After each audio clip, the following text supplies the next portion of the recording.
কয়েক বছর। জীবন নদীর জল সুখ দুঃখ সঙ্গী করে রয়ে গেছে অনেকখানি।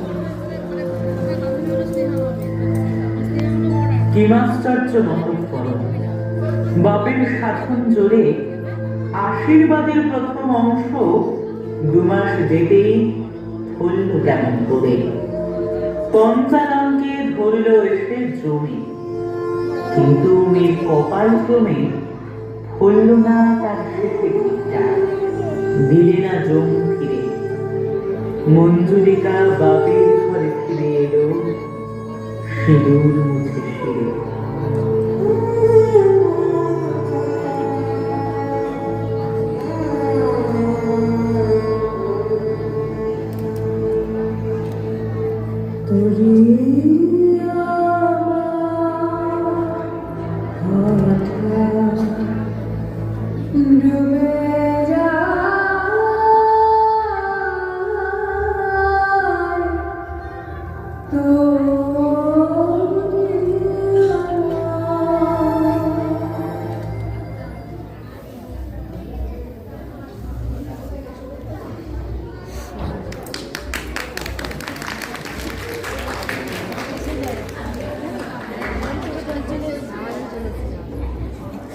একদিন মঞ্জুলিকার বাপ ইংরেজি এক প্রেমের উপাখ্যান করেছিলেন।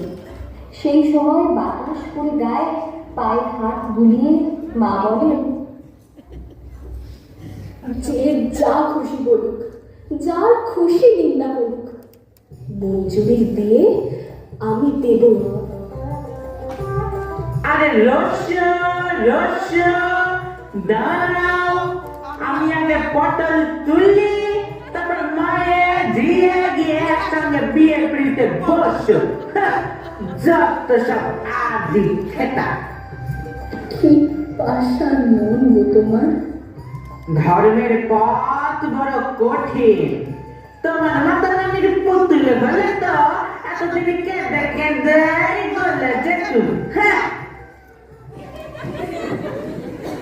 এমন করে মঞ্জুলিকার রোগা শালিকের হৃদয়ের বিবর্ণ ইচ্ছের মতো দিন কাটাতে থাকল।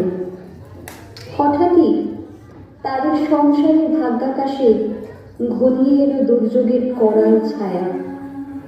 হঠাৎই একদিন মঞ্জুর মা পরলোক গমন করলেন। মায়ের মৃতদেহ আঁকড়ে মঞ্জুর সে কি কান্না।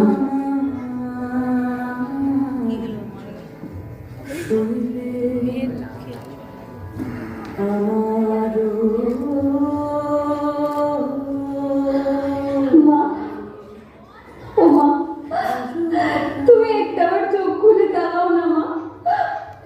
আমার এই জীবনে তুমি ছাড়া আর কেউ ছিল না মা।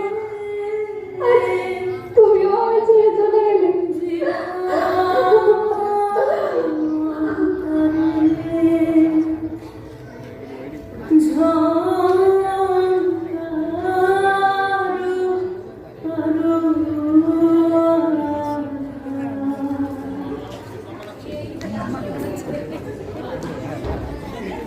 মা চলে যাওয়ার পর সংসারে বাপ হয়ে গেলেন একা। মায়ের অবর্তমানে এই সংসারের হাল ধরেছে মঞ্জুলিকা। কারণ তার দাদা দিদিরা থাকে অনেক দূরে, যে যার সংসারে ব্যস্ত। বাবা রাঁধুনি ব্রাহ্মণের হাতে খেতে ঘৃণা বোধ করে। মঞ্জুমা, তুমি তো জানো তোমার মায়ের হাতের রান্না ছাড়া আমি খেতেই পারি না। তবে তোমার মায়ের চলে যাওয়ার সাথে সাথে আমার খাওয়ার ইচ্ছাও একেবারে চলেই গেছে। তবু বেঁচে থাকার জন্য তো কিছু খেতে হবে, তাই বেশি কিছু না। দুপুরে ভাতের সঙ্গে ডাল, 5 রকমের ভাজা, কাতলা কালিয়া, মিষ্টি, আর রাতে 20 পিস লুচি আর খানিকটা পাঁঠার মাংস সঙ্গে পাস। তবে গলা দিয়ে একেবারে খাবার নামে না, তাই এতটুকু হলেই চলে। আচ্ছা বাবা, আমি তাই করবো। তোমার কষ্ট হবে না তো মঞ্জুমা? না না বাবা, এতে কষ্ট কিসের? সমস্ত পদই মঞ্জুলিকা আগা গোড়া আপন হাতে রাখে। একাদশী, পূর্ণিমা সবেতেই তার রাখার ফর্দ এই। হিসেব নিকাশে কিছুমাত্র ভুল হলেই মঞ্জুলিকাকে শুনতে হয় তার বাবার কড়া বকুনি। তবে নির্বিরোধী মঞ্জু সব মুখ বন্ধ করেই মেনে নেয়। মঞ্জুরি তার বাপের নালিশ দ্বন্দ্বে দ্বন্দ্বে শুনে, হাসে মনে মনে। বাবার কাছে মায়ের স্মৃতি কতই মূল্যবান, সেই কথাটা মনে করে গর্ব সুখে পূর্ণ তাহার গ্রাম। আমার মায়ের যত্ন যে জন পেয়েছে একবার, আর কিছু পছন্দ হয় তার? সময় বয়ে যেতে লাগলো, এলো বসন্ত। মা মঞ্জু, ও মা, আমার পায়ে যে ভীষণ ব্যথা মা, শরীর একেবারে ভালো নেই। সে কি? দাঁড়াও বাবা, তুমি আমার সাথে ঘরে চলো, আমি এক্ষুনি ডাক্তারের ব্যবস্থা করছি। হোলির সময় বাপকে সেবার বাতে ধরল ভারী। পাড়ায় পুলি করছিল ডাক্তারি, ডাকতে হলো তারে। পুলি নিল মঞ্জুদের বাড়ি। মঞ্জুর বাবাকে দেখার পর মঞ্জুরিকাকে পাশের ঘরে ডেকে নিয়ে গিয়ে পুলি বলল, মঞ্জু, তুমি কিন্তু আমার কথা শুনে বিচলিত হও না।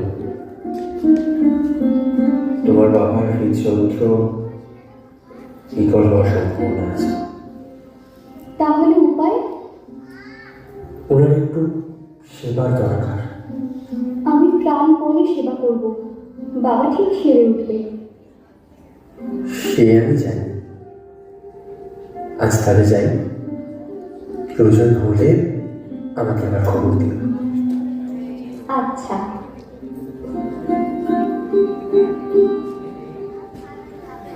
কখন শিশুকালে হৃদয় লতার পাতার অন্তরালে বেরিয়েছিল একটি কুড়ি, প্রাণের গোপন রহস্যতল ফুড়ি। সেই কুড়ি আজ অন্তরে তার উঠছে ফুটে, সে যে প্রেমের ফুল। পদ্ম পাতায় শিশির যেন মন খানি তার বুকে, দিবারাত্রি তুলছে কেন এমন তর ধরা পড়ার মুখে।